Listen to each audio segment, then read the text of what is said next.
So, welcome everyone to the fourth and final session of our Beyond the Diagnosis conversation series. Before we begin, I'd like to acknowledge the traditional custodians of the lands on which we're joining from today. We pay our respects to elders past, present, and extend that respect to any Aboriginal and Torres Strait Islander people joining us today. My name is Bree, and I'm joining today from the lands of the Murrumarang people on Newen Nation. I do encourage you to share which lands you're joining from in the chat. So today we're talking about when the load gets heavy. And I want to acknowledge up front that this can bring up a lot of emotions and perhaps some feelings of overwhelm. If this session resonates strongly with you or brings up some difficult feelings, we encourage you to reach out to your support network. That might be your GP, it could be your peer network, it might be other healthcare professionals, or even the Carer Gateway. But the mental load of disability parenting can feel absolutely relentless at times. Managing appointments, coordinating therapies, meeting everyone's needs, all while carrying the constant guilt and worry about whether you're doing enough. It's even harder when it feels like you're doing it all on your own. And asking for help feels like just one more thing to add to an already impossible list.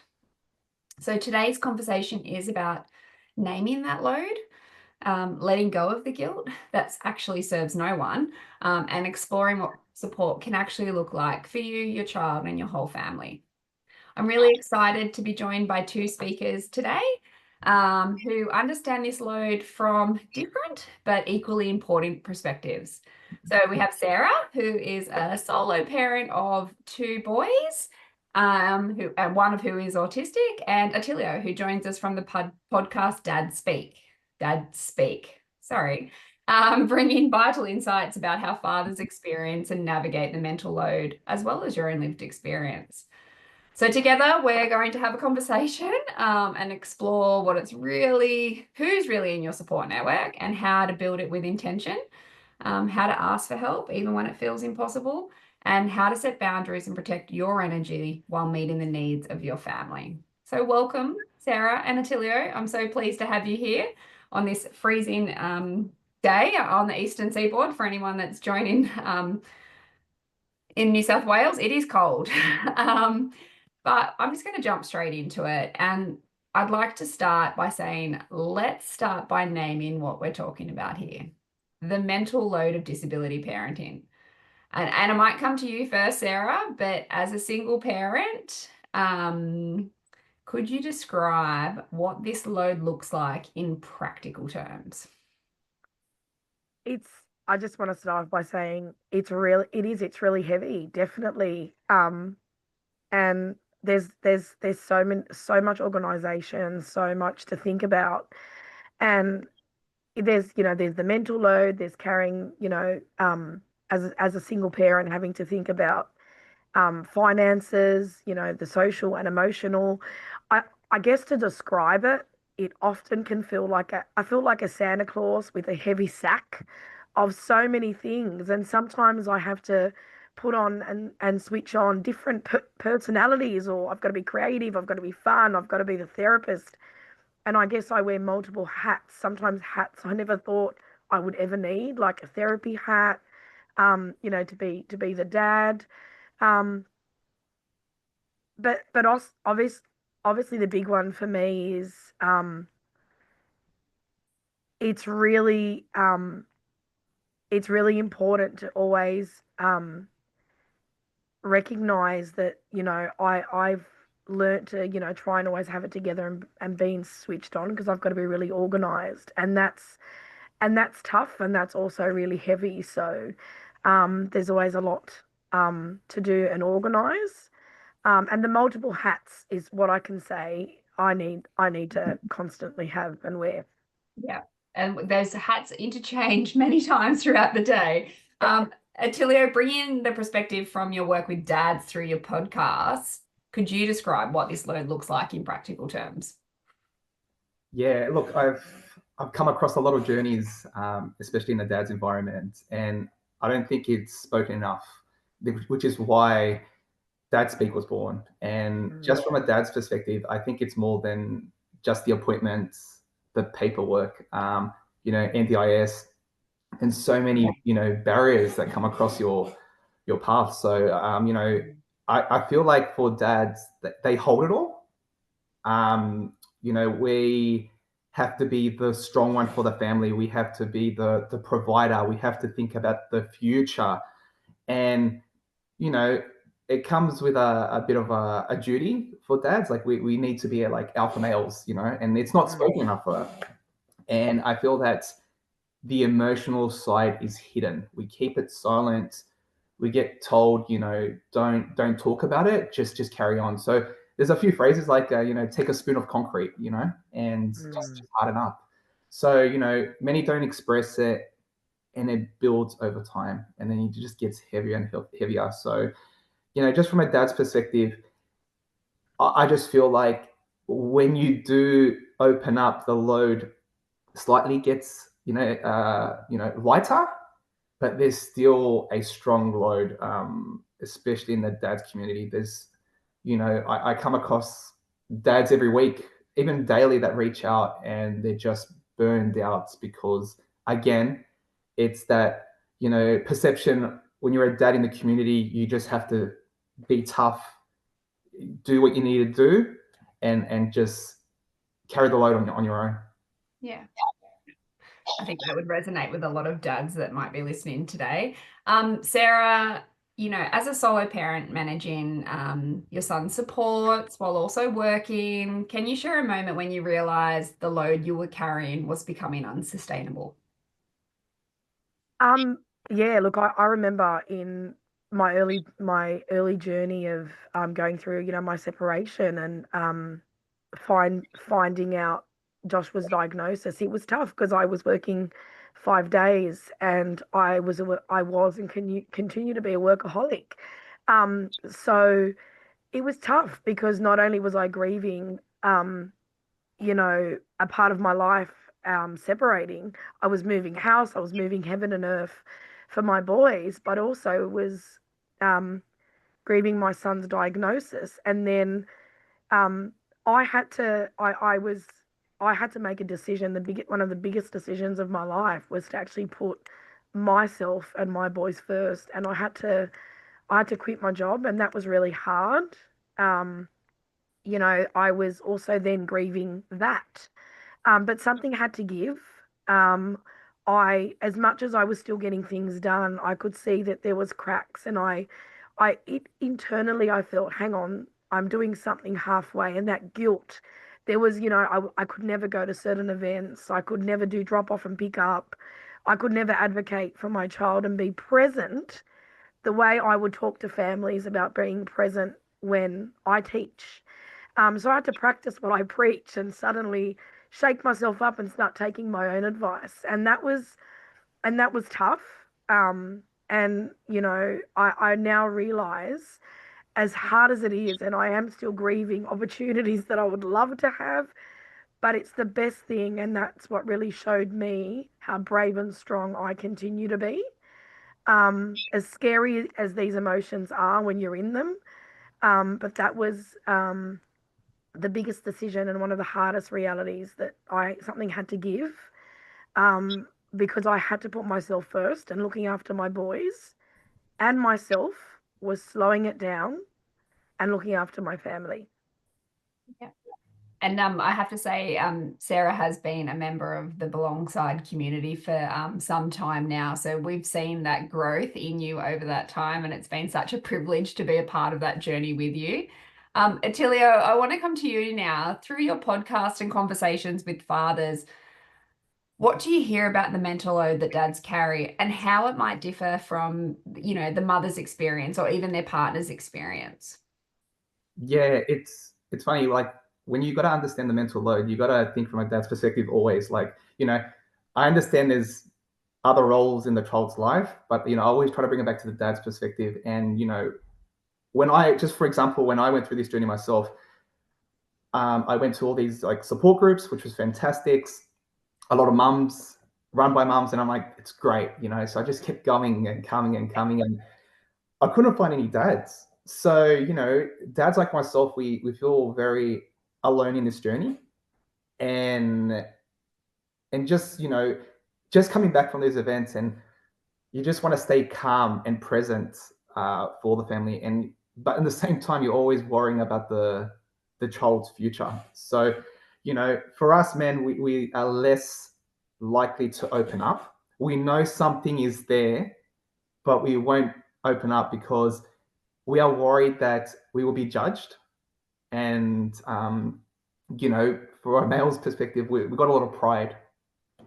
So when we're being judged, and it has happened, in my personal journey, I've spoken up to someone and I was judged. So then I didn't want to open up anymore, and so again, if there's dads that get together and they just understand it, then they can get that load. But most dads, they do understand what's going on. They just don't want to do anything about it. So I think, when all that stress comes in, we show it in other ways by, being physically, I guess, in the gym. We let our aggression, or we might go home. And I've personally done this before, where I would be, having a great day, but I'm just building it in, holding it in, and then my family will get the grunt of it, and it's not fair. So, but yeah, from a dad's perspective, we do understand the load, but we just don't really understand what to do with that. So hopefully, for all dads out there, just talk to someone at the start. Just talk to someone, and that's your first step, and that's what I did. Yeah, amazing. I can relate to the exercise. I know with my partner, when he's carrying a lot, it's a run. And sometimes I can sense it and I'm like, can you please go for a run? And then when he's gone for the run, it's easier to have those conversations afterwards. This one's for both of you, but I guess beyond the obvious tasks like appointments and therapies, what are some of the invisible aspects of this mental load that people might not recognize? Might come to you, Sarah, and just sort of go, but how does that play out differently for you when you don't have someone to share it with as well? Look, it's very hard. Like, I guess, Atilia, I can relate. I'm not a dad, but I have to wear the hat of the dad, so I can relate. It's really tricky because I come from a world of there's stigmas around the way I grew up, in terms of how I need to be perceived in society. Um, you know, that being vulnerable is unheard of, being brave, being a female, how dare I stand up to the world and advocate, and how dare I go by myself. So being vulnerable is really hard and really brave. And I think sometimes people don't understand that, and they can see that as a weakness. And often that's hard for me because I don't have that, you know, person to say, you got this. And it's really hard to go through that positive self talk for yourself. Sometimes the assumptions of not knowing what is actually going on holistically for you as a parent. There's people who can assume that I have it together and you got this, and wow, but they don't see, and it's not their fault. They don't see the me going, or do this, do that, and the multiple hats and layers that I spoke about, that I need to do. And I guess it's tough because sometimes when you are a positive person, people don't, they might judge you and say, how could you be so positive when you got all this happening? And I'm like, well, I got no choice, right?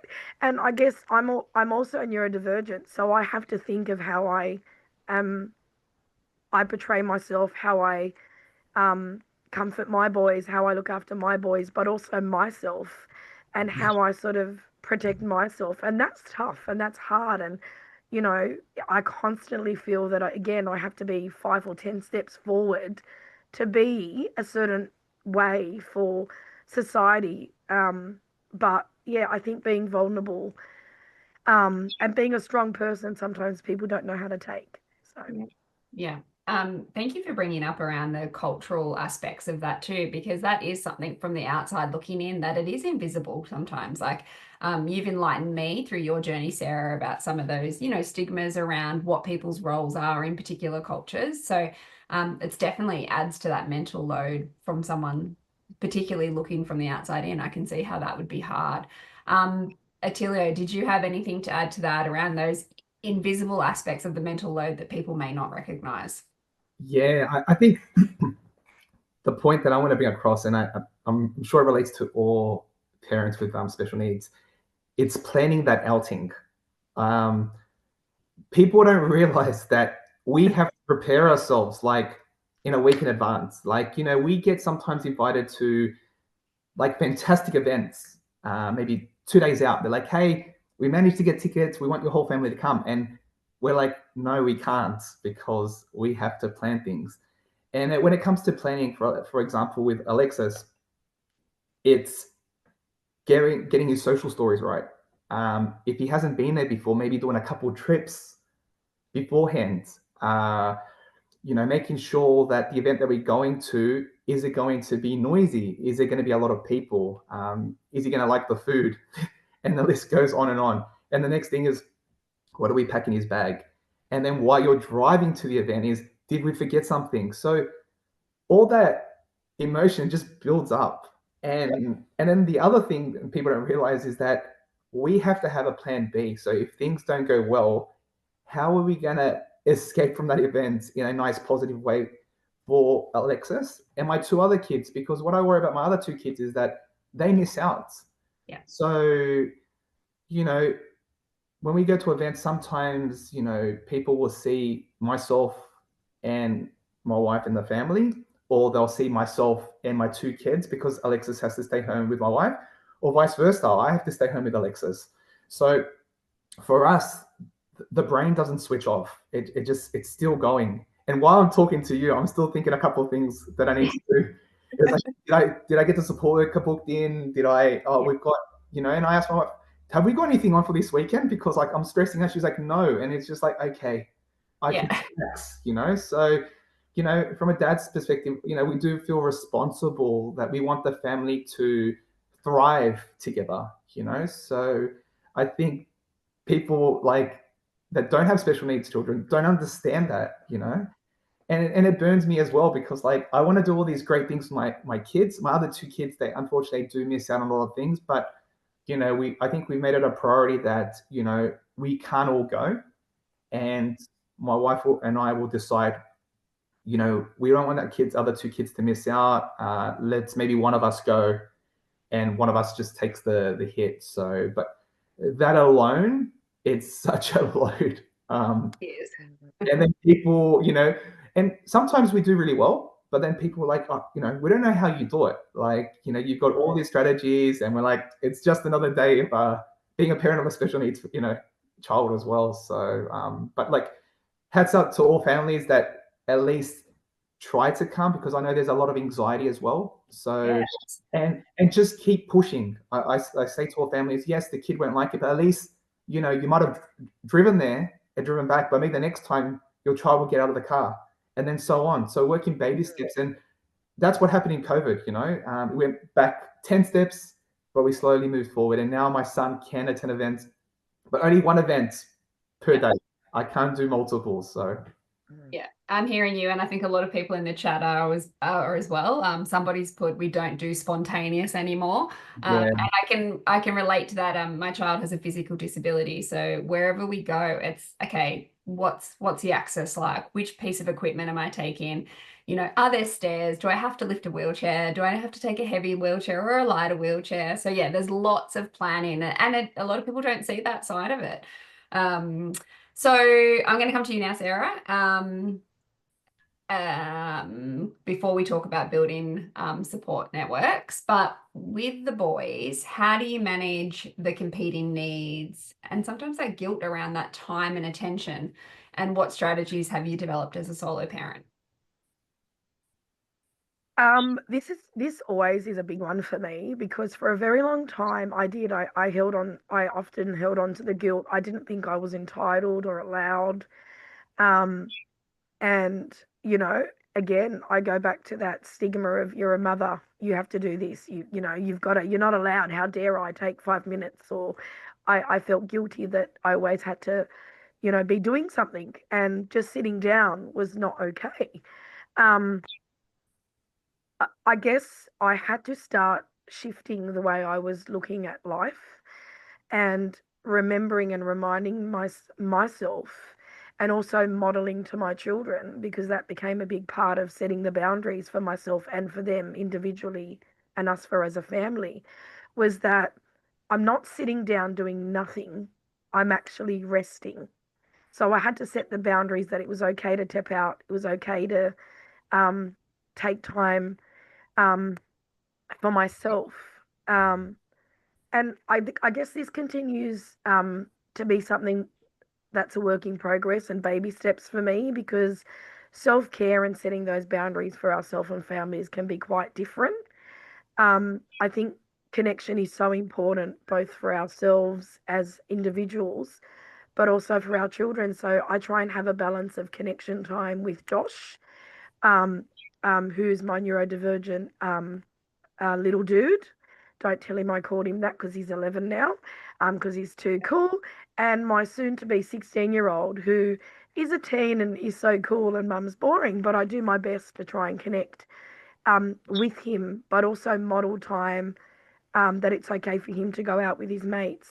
And, it's seizing those opportunities to have fun, and, but also scheduling time for myself. I often skip meals, so I call upon myself to always have one mindfulness meal, and just looking out for signs in my body when I am feeling exhausted, tired, the heart, the deep breathing. I'm reminding myself to slow down in my own self care and mindfulness strategies. Amazing. All right, let's talk about support networks. I mean, they are integral to our families thriving. So I want to sort of talk about maybe what does an effective support network actually look like? And obviously, this is going to be very different to every person and family because we all have different needs and different networks. But Atilio, what are you hearing from dads about building supports? I think when it comes to discussing like a support network, it doesn't have to be big, especially for dads. We don't like to be involved in too many things. We just like to at least have a small circle that we can talk things through. So, for instance, that's why with Dad Speak, I've created multiple channels that dads can connect. And like we have little WhatsApp groups so we can text each other. We have a private Facebook group that we can chat with each other. But also, what I find the best thing is yes, we have a lot of anxiety, but if there is an event out there, especially to your audience, I think it's the best thing to go. Put all your fear aside, put all your anxiety aside, at least meet one other dad or one other person who's in the same journey as you. Ask them for some contact details and then just check in with one another. For instance, I'm lucky because I have Phil, my co-host for Dad Speak, and we do check in once every while. We give each other calls and we talk about how our day is. And people think, oh, I'm going to call because I've had a bad day, but we share our positive experiences and then we're happy for each other because we understand each other. So I feel that it doesn't have to be big. So, and another thing you could do as well especially for dads, is we all have hobbies, so I'm really big on physical activity. So I go to the gym, and, there's, for example, if there's multiple gyms, go to those multiple gyms and find your tribe, So I go to a gym called G3 Fitness and they're based in Narellan. And I am so lucky because one of the personal trainers, which I'm very fortunate, is a special needs parent as well. So, when I have bad days, he will talk to me and he's just like, look, at least you're here. You're letting all that physical aggression out and you're going to be a better dad when you finish that session. And I always go and he's just like, keep it consistent. So, you know, real support, means just being present. It doesn't have to be perfect because everyone thinks I need to have a perfect support network. It doesn't matter. Just start with something small. Yep. And then if you feel open, then start going to, multiple events. And then honestly, I feel that all dads, once they open up and another dad understands, you want to go to all the events after that because you're like, I really look forward to it. Especially me. I love meeting the same dads that I met multiple events and new dads, because for me, I just want to hear their story. And then if I could give some advice, I would, and like vice versa. I'm still learning from other dads. They're like, hey, have you tried this, Atilio? And I'm like, oh, no. So people think I've got it all, to the T, but that's, beyond the truth. It is. The reason I like to meet other dads is because it's for my mental well-being. So, but yeah, again, just start small. I love that you just said that too, because we are constantly learning, and we talk about how much collective knowledge that parents bring to this space.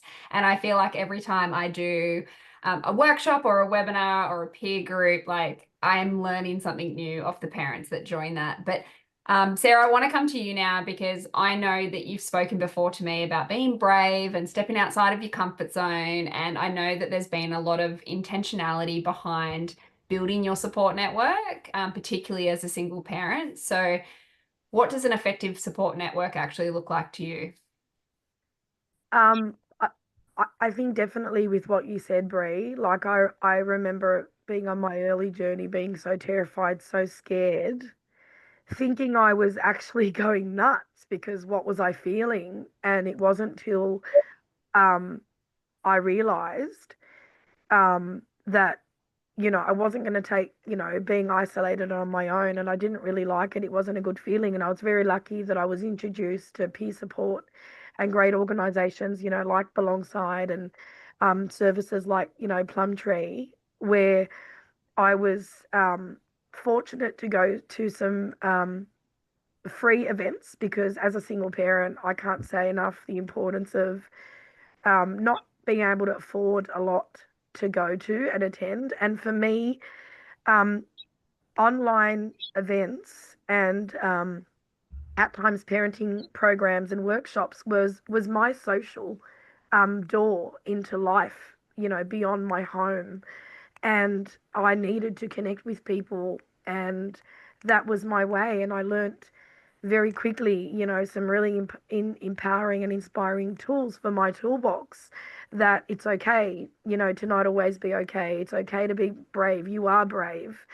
Your child is beautiful and unique. You're enough. There is such thing as great parenting. And I guess I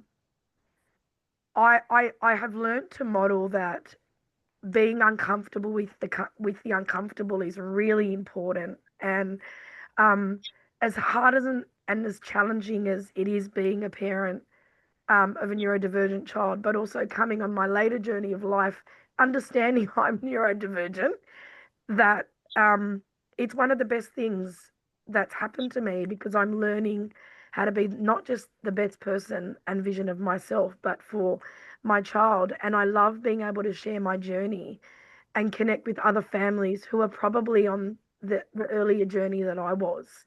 And I think coming out of my comfort zone and sharing the crazy world of what Sarah has is so important, because it might help somebody else out in the community to know, no, you're not going nuts. And if you are, it's okay. There is help and support. Um, and again, I want to talk about vulnerability and bravery. That is really hard. It's not easy. But there needs to be a lot more said about speaking up, seeking support and help through lived experience, sharing with other families who can talk and share the same, but also through advocacy for my child. I have learnt to do things I never thought I would, like joining joining the committee for my son to advocate not just for my child, but understanding from my journey how hard it is, how crazy, and to speak up for marginalized families, single dads, single mums, LGBT families, Indigenous families, families of diverse cultures. I want to try and encourage and share people's superpower, and that's their voice, and build that advocacy. So I think that's really been an important part of my journey. Yeah. And it's been such a beautiful journey to watch. Um, Atilio, I was going to say many fathers struggle with asking for help, but I think a lot of people in general struggle asking for help, or even knowing what support looks like for them. What are some of the barriers that dads are facing, and how do they begin to overcome them? Yeah, so with dads, it's the pride and fear of judgment, which is a huge barrier. It's the fear of looking weak, which is misunderstood. And there's a lot of us that, again, going back to the saying I was saying, like, grow up. We grow up and get taught by our dads. I have a spoon of concrete, harden up. Just carry on.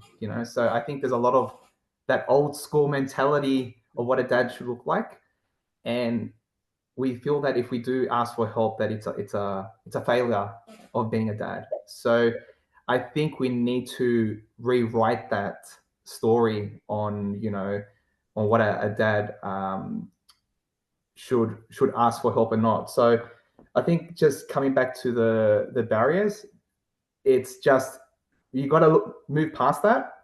That was me, and I kept quiet for a good 2 years when my son got diagnosed.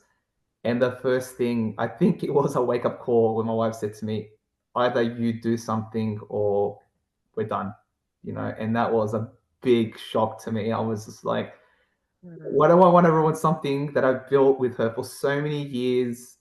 There's so many things that we've done together, and I owe it to her, So I just put my tail between my legs, and then I just started. I'm just like, okay, I'm gonna ask for help. So, and what I did was, I signed up to the gym that day, and I just went to a 4:30 class afternoon, and I just carried on with it. So, but yeah, I think dads, they just need to look past that, because there's a lot of dads. And the other thing I need to mention as well is that they all worked hard in their occupations as well, and they feel that, oh no, I got a special needs child, I'm going to be judged in my profession.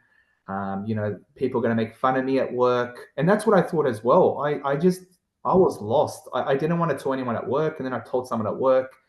And then, unfortunately, that person was a gossip person and everyone knew. And then I'm like, oh no, what do I do? So I felt even more anxiety just walking through those doors. But one thing I learned is that I don't care about people's opinions. And that was the best advice I'd given to myself. Who cares about opinions? You need to look after yourself first before you look after others. Yeah. And I know asking for help is hard. And sometimes, asking for help, and it might be through the NDIS to get some support hours and stuff like that. And that can be hard. And quite often it comes with challenges in maybe you don't get any or you don't get enough. Sarah, I know that you do have some support hours now.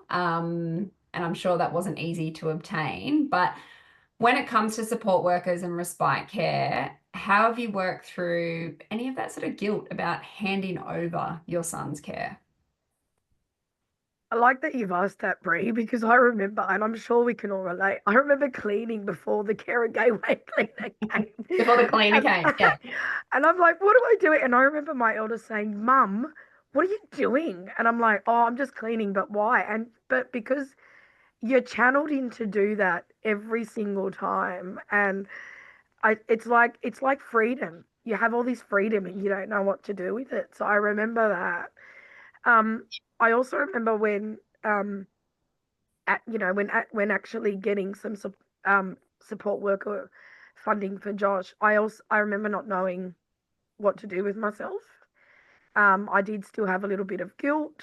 Is she going to understand him? Is she going to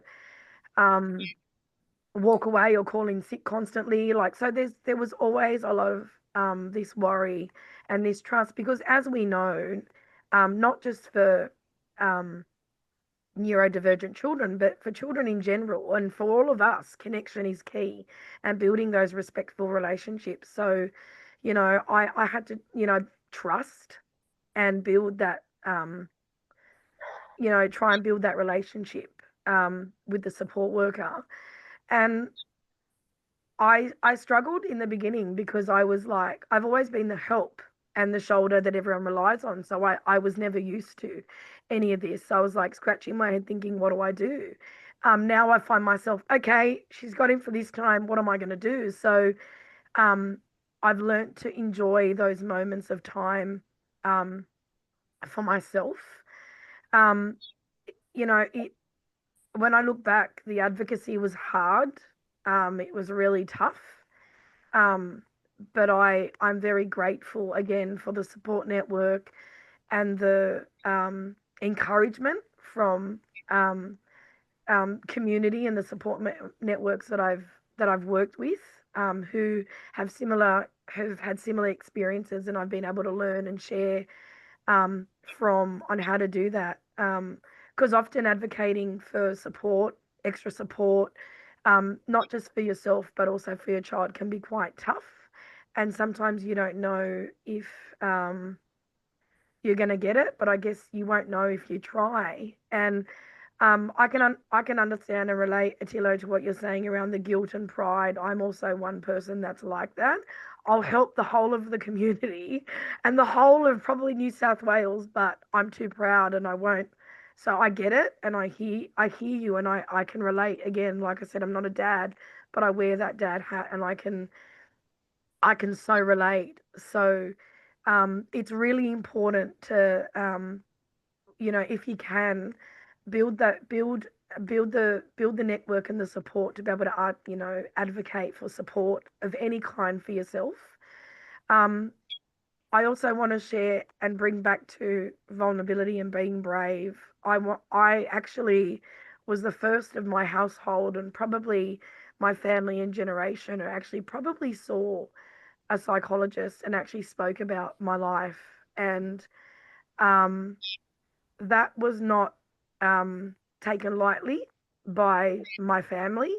But I had to do what was right for my boys, but also ultimately um, for me. And I understand it's hard, and I understand it's tricky opening up and asking for support. It's really important to know that you're not alone. And I think working with someone who's not family, who's not connected, is important, because they can unpack things in a unbiased but gentle way, especially when you're navigating parenting life and trying to build yourself. Because what I've learned on this journey is, not only are my children growing up and growing and learning, but I also am too. So yeah. Yeah, amazing. Before we move on to talking about managing guilt and setting some boundaries, what's one practical step that parents can take this week to begin building, strengthening their support network? I'll come to you first, Atilio. Joining a beautiful organization like Alongside Families, and and listening to Dad speak. for dad, again, like if you feel that you need to just talk to, I guess, from a dad's perspective, there's dad speak as well. So I think it's a one-stop shop. You got two things you can choose, but in I guess just going back in terms of the practical side of things, it's just sending a message just to another dad, hey, how's it going? And or just giving a phone call to a close family friend that understands you, and just explaining how your day is going. So and then people will listen to you. We're all human beings. There's times that they've been on the low and they've reached out for help, so they understand. We all understand. So it's as simple as a phone call or a text message, or join a community. That's honestly, it's just taking that barrier, going over that barrier, and just taking the next step. Yeah. Sarah, what would you say is one practical step parents can take this week to begin building or strengthening their... Actually, I copied my answer. That's what I was going to say. I can't stress enough the importance of connecting with amazing services, again, like Alongside. It's really important to know who you vent to and who you talk to. Dr. Google isn't always a good help. Often it's not. I also want to stress that this is something I've learned. You're probably not going to find the right, support network straight away for yourself or for your child. And that's okay. And it's okay to sometimes say it's not the right fit for me, even though you're scared and worried. Sometimes staying in certain relationships or in certain therapy sessions might not always be good for you if they're not actually going to help you move forward, or if they're going to make you feel bad and I guess not help you unpack things. So I can't stress that even more. I also want to bring back the importance of sharing your lived experience with your community, and knowing when and how and who you're sharing that with, because that's that's very important. Not everyone's going to understand, and I think knowing your target audience and your community, but also um, being proud, as hard as life can be, that your life is important and so is your journey. And if we don't share our journey and reach out, um, and I guess heal and go through what we do and keep moving forward and stronger and be stronger together, um, we're not going to realize and build a stronger community, and we're not going to realize that we are exactly who we need to be. We're learning, and there's going to be hurdles on their way, and storms, but there's going to be plenty of rainbows and sunshines. I love that, rainbows and sunshine. I just wanted to talk a little bit about guilt now. Like it seems to be ever present. It might be guilt about not doing enough, guilt about needing help. How do parents begin to address and reduce this guilt? And Atilio, I guess, is there anything specific you're hearing from fathers about this? Yeah, look, there is a lot of guilt from a dad's perspective, and it shows that we care. If we understand what guilt is, we care. And dads feel guilty for needing a break, so they don't tend to ask for help. And so, what I say to all dads is before you can look after your tribe, you need to look after yourself. You know, it's the number one rule. How is your child going to look up to you when you're just at your worst? So what I say to dads is there must be a guilty pleasure that you enjoy. It's something little. It can be something, going for a 10-minute walk, or if you're a single parent, maybe waking up a bit earlier and meditating, something that you can enjoy. So for instance, and I'll go back to my co-host, what he loves to do, and which is funny, is that when he takes his son to therapy, he'll drop him off, the therapist will take him, and then he'll go and he'll just look at the local area and look for pies. He buys a meat pie for himself every single session, and he makes a rating out of 5. So that's his guilty pleasure. Yeah. So, for me, it's just going to the gym. I go to the gym and then I'm just a better person. So, and don't feel guilty for doing something for yourself. We always do. We always look after everyone apart from ourselves. So do something that you enjoy. Listen to music, something little. Or if you got time, do something big. But do it at least once a week where you look forward to it, and then you can reset so you can be a better version of yourself. Yeah. Do you have anything to add there, Sarah? No, I think we're just always going to, like, I agree, we're always going to hold on to that guilt. And I think just do you, people are going to always have something to say. And I think this is part of our healing journey and us growing as parents. Parenting is not easy. It's not meant to be. It's also not meant to be done in isolation. So, have fun, try and have fun and pick those moments of pause. Yeah, amazing. Sarah, how do you set boundaries around your time and energy when it feels like your son's needs are constant and you're the only one there to meet them? I'd like to say that I've gotten better at that, especially Josh at times can exhibit some strong, challenging behaviors when he's overwhelmed and when he's masked a lot at home. So I often can get the brunt of it, and so can his older brother. So it's not as simple as showing him a visual when he's too annoyed anymore. It's not as simple as closing the door, mummy needs time, because you open it. So I've learned to co-regulate with him first and connect with him first, because once I'm calm, once I'm focused on myself, I can understand then that once he's I've understood once he's okay, then I'm going to be okay and have my time. And that's been really hard for me and on my journey, because I also come from a trauma background, so I've had to learn a lot and do a lot of unpacking about myself and learn a lot about my parenting, but also about my son. And I go back to talking about that co-learning and co-growing for myself, but also for my child.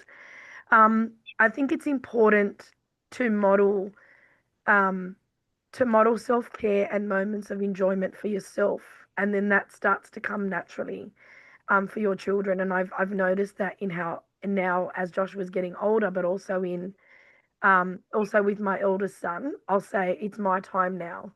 You know, my door's closed, that means I need some time. You know, so it's the little but simple things that are, you know, important. And it is a lot about modeling, and it takes time. It's got to work for you and your family, and you just got to try and sort of get creative. And I've also learnt through the hard way, it's important not to say to your child, but I need this time now, when your child's clearly trying to reach out and tell you something. It's really hard sometimes to understand those early signs and those cues, especially when you're exhausted and you're tired. And that's why I try and connect with Josh, or just say 2 more minutes and actually stick to that, so he knows, you know, or you validate through a word or a touch. I know you really want to tell me this. I just need 2 minutes. So it's just trying to be really creative on how, you know, you model those boundaries from a very young age. It's really important, and that's why the routines um, and embedding it into your day is really important. Yeah, yeah, and it is trial and error quite often. Mm. Atilio, I know you've mentioned a few things around self-care and how dads can look after themselves, but let's talk about realistic self-care for dads who are managing this kind of load alongside work and other family responsibilities. What message do you have for them? Yeah, it's something small. It can be a 5 minute walk around the block and going back to your desk, or if you're at work, just maybe ask the team leader, look, I just need to take a 5 minute break. Need to go outside, just get some fresh air, take a couple of breaths. They will understand, because if you're in a better mental state, you will perform better at work. So I don't think they're going to have a problem with that. But it's just anything that calms your mind and it helps you feel grounded. So it's just understanding more about your, I guess, what you like and what you don't like. So it's more understanding yourself. And once you understand yourselves, then put little things in place. So for me, what I like to do is sometimes when it gets too much, I'll just put some headphones on and I'll listen to some instrumental guitar music. It just calms me down. I love music. And then I'll take it off and I'll reset. So again, understanding what your likes are and doing something small. Physical, go for a little walk. Music, listen to calm music. If it comes to, meditating, go into a room, 5 minute meditating. So it can be simple as that. Yeah, absolutely. And I think that kind of echoes what Sarah says, like just finding those small moments. Um, Before we wrap up, I've got a couple of last questions, but Sarah, I know you've mentioned to me before around focusing on strengths and interests to overcome obstacles. For parents who might be feeling completely overwhelmed right now, how can they begin to shift towards that strength-based approach?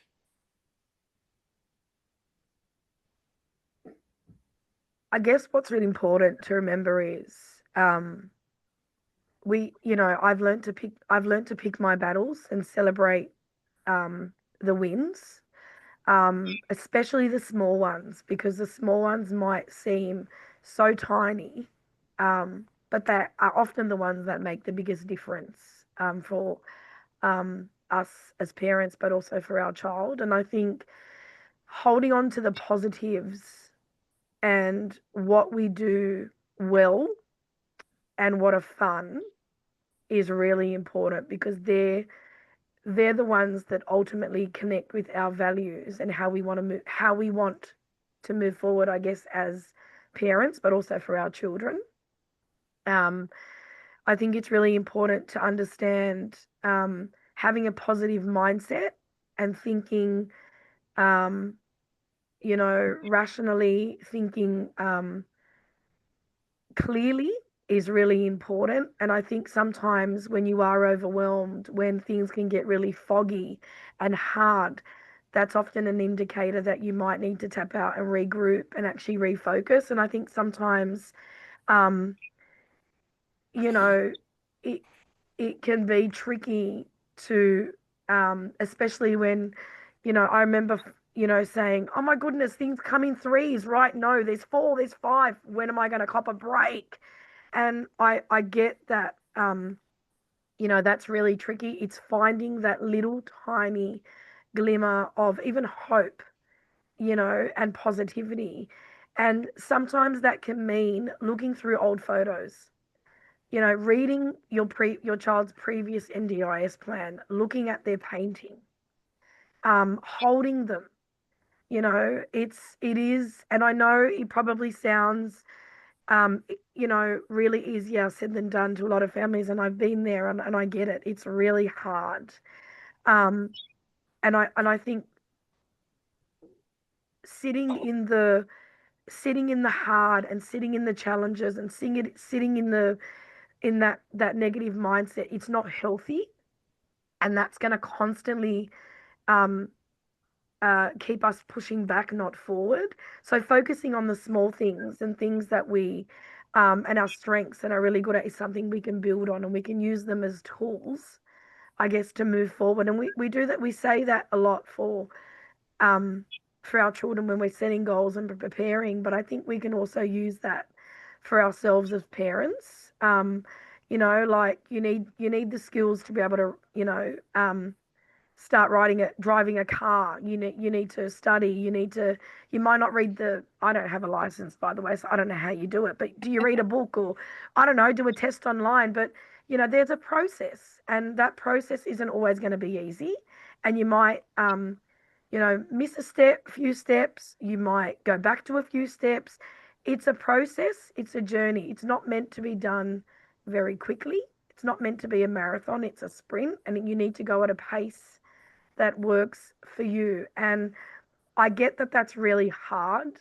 I want to share in my early journey where when I would go to workshops, or I would read, on Facebook groups, my neurodivergent child does this, and I'd be like, well, when is my son going to do anything? And I would wonder. But then as I look back now at how my Josh started to play soccer, it wasn't typically like everyone else, but it was his way. And if it wasn't for me giving him space, not rushing him, building on his strengths, and meeting him where he's at, that's what helped, and continues to help. Um, giving ourselves permission to also cut ourselves a bit of slack. And there's no such thing as perfect parenting, and no perfect journey. And I think remembering that. Yeah. Amazing. Last question, Atilio. If you could give one piece of advice to fathers about carrying this load more sustainably, it's been a long session, what would it be? You don't have to do it alone. That's it. If you don't do it alone, just reach out to communities. There's a lot of great, like I said before, you've got alongside families, and you've got Dad Speak. Yep. That's it. It's as simple as that. You don't have to do it alone. So strength is knowing also you can take a step back and just take a break, because we burn ourselves out. So it's what I got taught literally yesterday.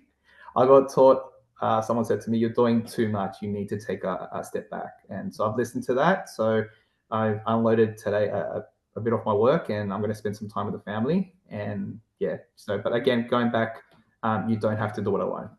Yeah. And you did just mention your podcast, so we will definitely share the link to that when we send out the video. But you said you were going to do a little bit less, but I feel like there's something else happening in your life this week that you're launching towards the end of the week. Do you want to just quickly tell us about that before I do it? This will be the first announcement to everyone. So so I built Dad Speak as I guess a community group for dads to connect through events, podcasts, and so on. So just so people understand, when they meet me, they think I've got my life together, and that's far beyond the truth. So I am going to be releasing my own personal blog. It's called The Unspoken Journey, and it's literally my story with Alexis, and we're going to be sharing the good, the bad days, the happy moments, the sad moments. I really want to share to all dads that it is a roller coaster ride. So I can't wait to release this, and it's just going to be raw. It's going to be the truth on what a special needs dad and the tribe behind this dad. So, and especially Alexis, I can't wait to let the world know just the truth on what it's like. And we'll share that link as well once Atilio sends it to me after this session. But thank you so much, guys, for bringing such honesty, wisdom, practical hope to our conversation today. As we do wrap up this entire Beyond the Diagnosis series, there have been some common threads woven through all 4 sessions. And I think they're the importance of honouring your emotions, protecting your family's peace, reclaiming your identity, and finding sustainable ways to carry the load that comes with this journey. So to everyone who has been part of this series, whether for 1 session or all 4, thank you for showing up for these honest conversations. You've reminded us that parenting a child with disability requires courage, creativity, as Sarah said earlier, and a community, and that none of us should have to do it alone, just as Atilio said a moment ago. If today's conversation has highlighted how heavy your load is or has become, please remember what we mentioned at the beginning. Reach out to your support network, your GP, the Carer Gateway, or any of your other healthcare professionals. You deserve support, and seeking it is a strength, not a weakness.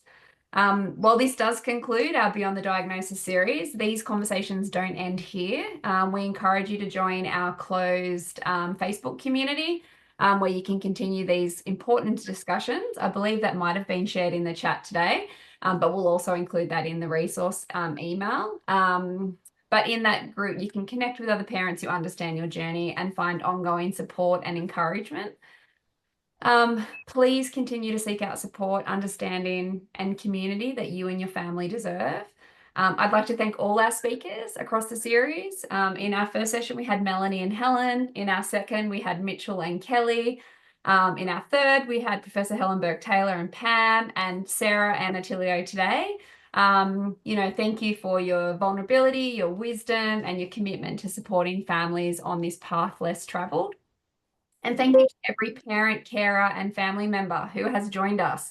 Your presence in these conversations matter, your experiences matter, and your well-being matters. So please be kind to yourselves, and remember, you are enough, you're doing enough, and you're not alone.